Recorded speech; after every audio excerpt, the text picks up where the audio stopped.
Hey everyone, welcome back to the FRG YouTube channel. Today we're going to be talking about traction splints.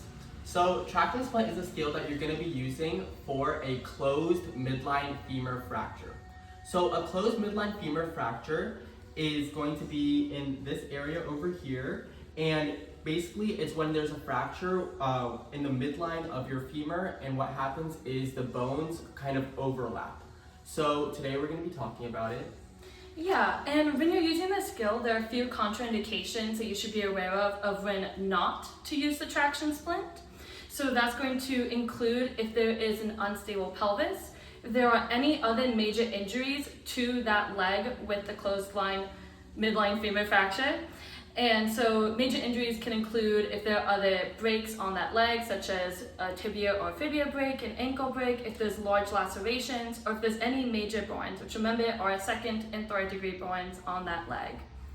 You also don't want to use it if it is an open midline femur fracture, which is when the bone is coming out of the skin. In that case, do not use the traction splint. Instead, stabilize it like a penetrating object with Lincoln Logs or a donut, as well as use a SAM splint. Alright, so now we're going to be talking about the different parts of the traction splint. I know it looks like a really scary device, but I'm going to really quickly go over the different parts. So this right here is the ischial strap. These straps over here are the straps that are going to go around the leg. They're labeled 4, 3, 2, 1, 1 being the smallest strap and 4 being the largest strap. We have right here the kickstand and how you release the kickstand. There is a little lever right here that you're just going to be pulling, and the kickstand will be moving like this.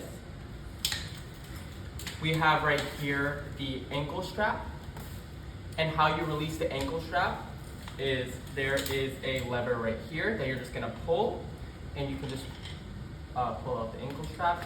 And how you crank the ankle strap or make it smaller is you're going to be using this lever right here.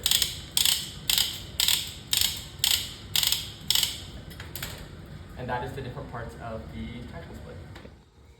Okay, so when somebody has a closed midline femur fracture, you'll notice that one of their legs would be shorter than the other one. So this one is her injured leg, and you can see how it's shorter than this leg.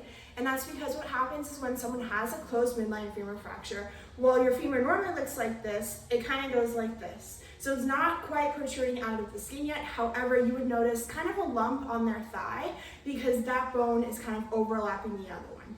So at this point, a femur is very hard to break. Your patient is probably in a lot of pain. So you want to kind of help relieve a little bit of that pain before you even start putting on the traction splint. And you can do that by having your secondary hold something called manual traction.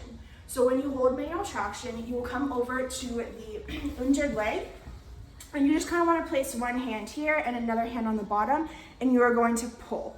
So now at this point, both of their legs are at the same length, and you are kind of pulling that leg so the bone is kind of realigning, and this will also help relieve some of their pain. Okay, so at this point, you'll have someone still holding manual traction, and then the very first thing that you want to do before you even touch that traction splint is go ahead and put on the ankle strap. So when you're putting on the ankle strap, you're going to wrap this part around the ankle, and then these little buckles will go around the bottom of the foot.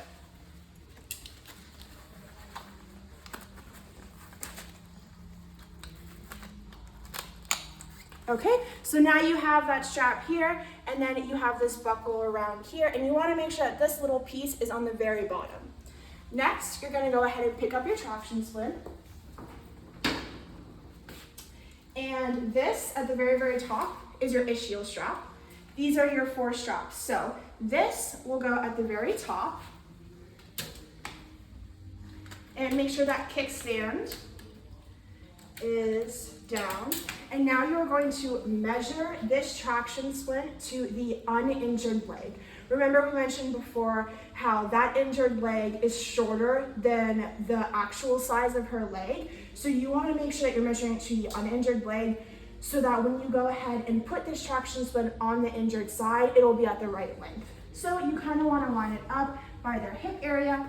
And then you are going to take these things and you are going to loosen them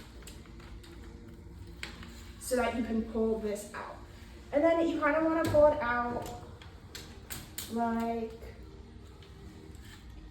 6 to 8 inches past the foot, and then you'll just lock them back in.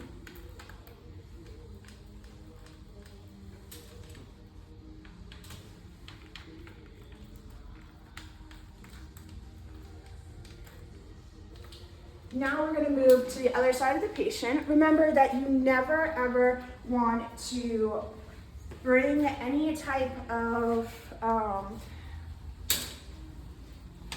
equipment over a patient. You never want to step over a patient, and you never want to hand it over the patient as well, just because you don't want to drop it.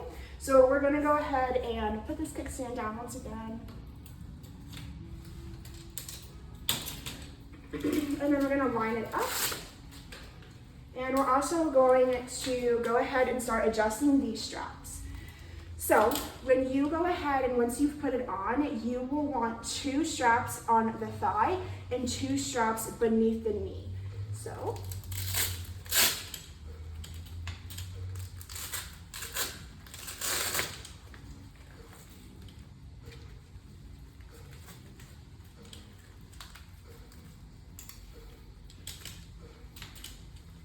okay, so now I've kind of got it at a good spaced out. So I got that there. I have my 2 straps above the knee, got my 2 straps below the knee. Now I'm going to unstrap all of them.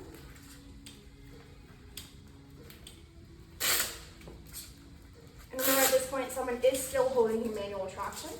And now you're going to slide this underneath the patient. You gotta kind of want to ask your patient to scooch under it while you push it a little bit, just to kind of help them get on it. So can you go ahead and scoot on it a little bit? Okay. Is that good? Great. Okay, and then your first step is putting on that ischial strap. So the inner part of the ischial strap is kind of in the inner thigh. So you just want to ask your patient, can you go ahead and hand me the other end of it? Thank you.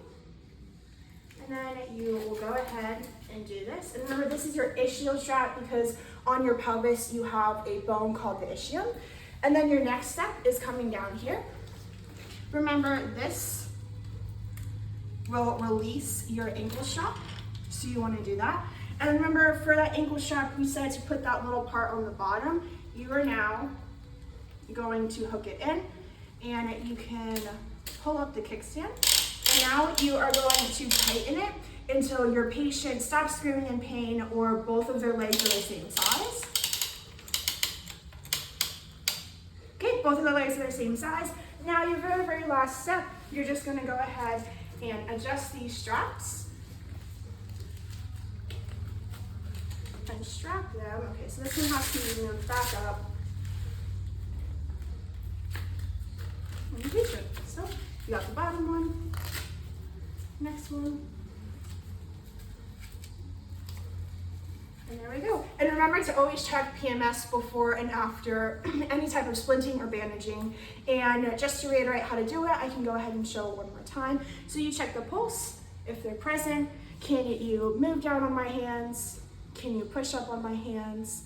Close your eyes. Which toe am I pressing? Big toe.